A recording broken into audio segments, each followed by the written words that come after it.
everybody. My name is Bill Seifert. I'm a lifestyle coach with Optivita Nutrition, and I'm here to talk about cardio, everybody's favorite subject. What I want to talk about is how to make the most out of your cardio routine. Cardio is not the most effective way of burning fat. Of course, the diet itself is. But if you do want to burn a little extra fat doing cardio, some ways are more effective than others, and there's other factors that affect how much body fat you lose while doing it. So let's go ahead and go over all the different kind of scenarios and talk about how to make your cardio the most effective as possible. Now, I want to start off talking about the two basic types of cardio that people do.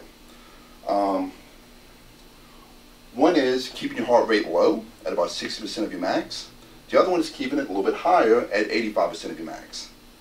Now, the main difference between the two is that at 60% of your max, you're mainly working slow twitch muscles that oxidize mainly fat and oxygen for fuel. At 85%, you start working some of the fast twitch muscles, and they burn a little more sugar. In fact, they burn about 80% sugar when you go up to that high of a pace. Now, logically, people think that if you keep it low, you burn more fat, and if you go higher, you burn more sugar. So obviously, you want to burn more fat. That's your goal. Let's keep a heart rate slow. Well, that's not always the case, and I'm going to show you why. Here I've got two case scenarios. On the middle section right here, I have high intensity, and on the right-hand side, I got low intensity. So this is 80-85% of your max, and the low intensity is about 60% of your max.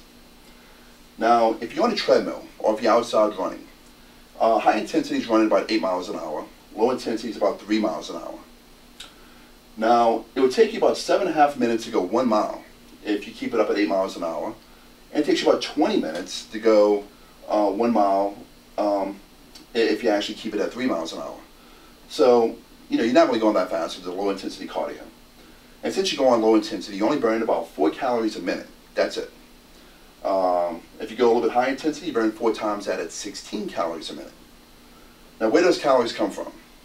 Well, if you do that for 20 minutes, the 16 times 20 is 320 calories. So you will burn 320 calories within that time frame.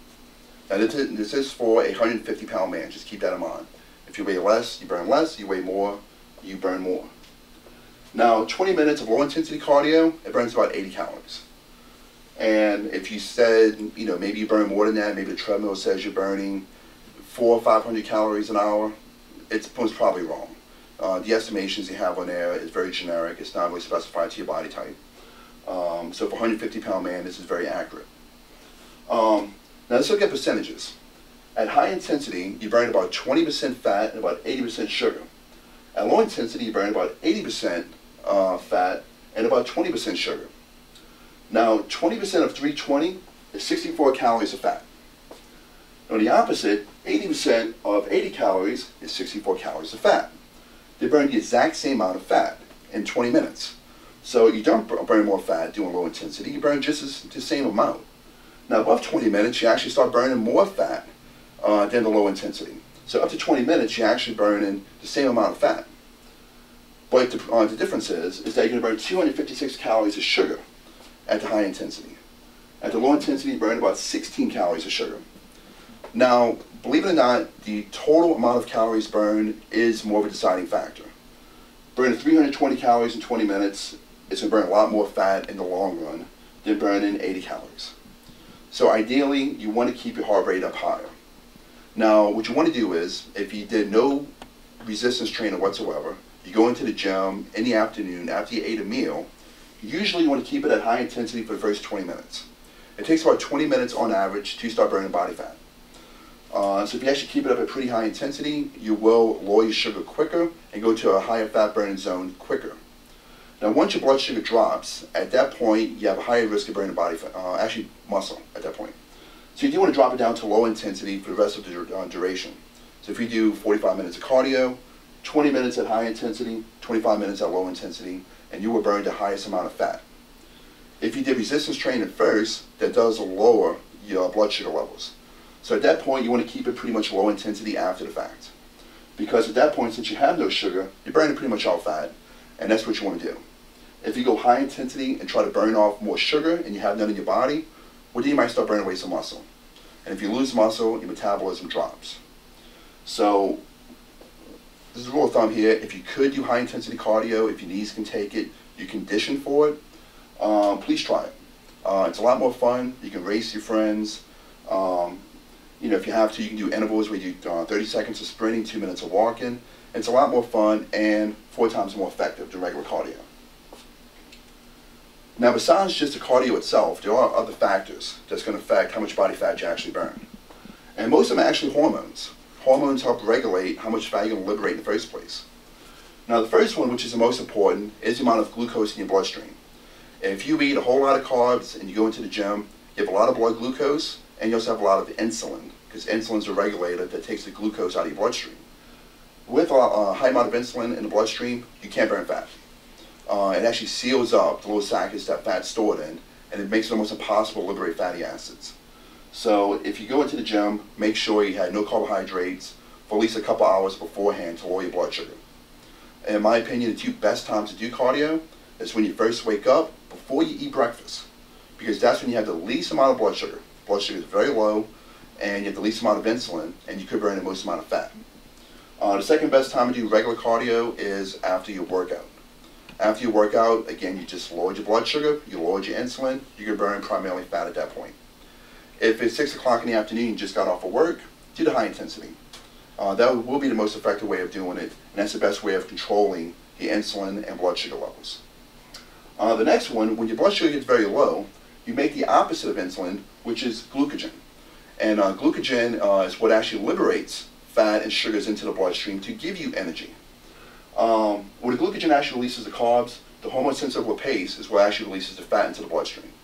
So once you have these levels very low, these kick in and you can actually start burning fat.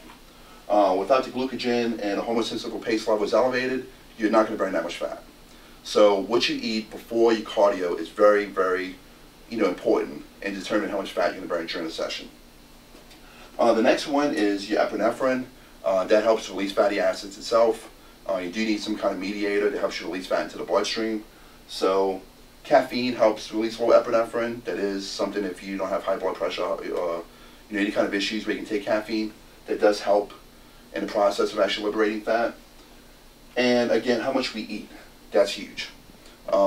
If you eat a lot of food, your body's just going to burn the food off. If you don't have that much in your body burns primarily fat. And EPOC.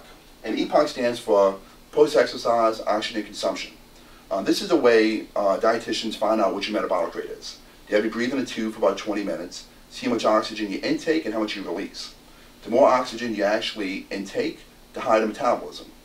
Now, if you're pumping out a certain amount of oxygen at a time, if you do regular cardio, you're taking in more oxygen, you're burning more calories.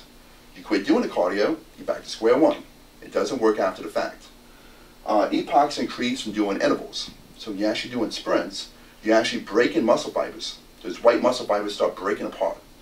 And when they break, you have to heal. And the healing process requires more oxygen, more calories, and you can burn more fat at rest from doing the intervals. So not only does intervals burn more calories doing it, it burns more calories healing from it. So it will make you way leaner than the person doing regular cardio. And if you don't believe me, here's a picture of somebody doing over-distance cardio, running marathons. Here's a picture of a sprinter. This guy is very skinny. This guy is very lean. There is a difference between being skinny and lean. This guy has probably about 6% body fat. This guy is actually pushing between 12 to 15%. He looks skinny, but he has more body fat than he perceives because he has very little muscle mass. And the metabolism of somebody who does sprints, like this guy right here, would tend to be burning 4,000, 4,500 calories a day on average. This guy is probably about 1,600 to 1,800 because he lacks a lot of lean muscle tissue. So as a rule of thumb, bump up intensity. Intensity is what you want to do if your body's plateauing and you want to do more cardio. Don't do more time, do more intensity. And there's a lot more to it. A little too much to talk about here, but if you do want to know more, please call us, give us an email at optivitanutrition.com. And we're more than happy to help you. We do some one-on-one sessions for free, and we can kind of talk about some of your personal issues with it. So if you have any questions, please give us a call.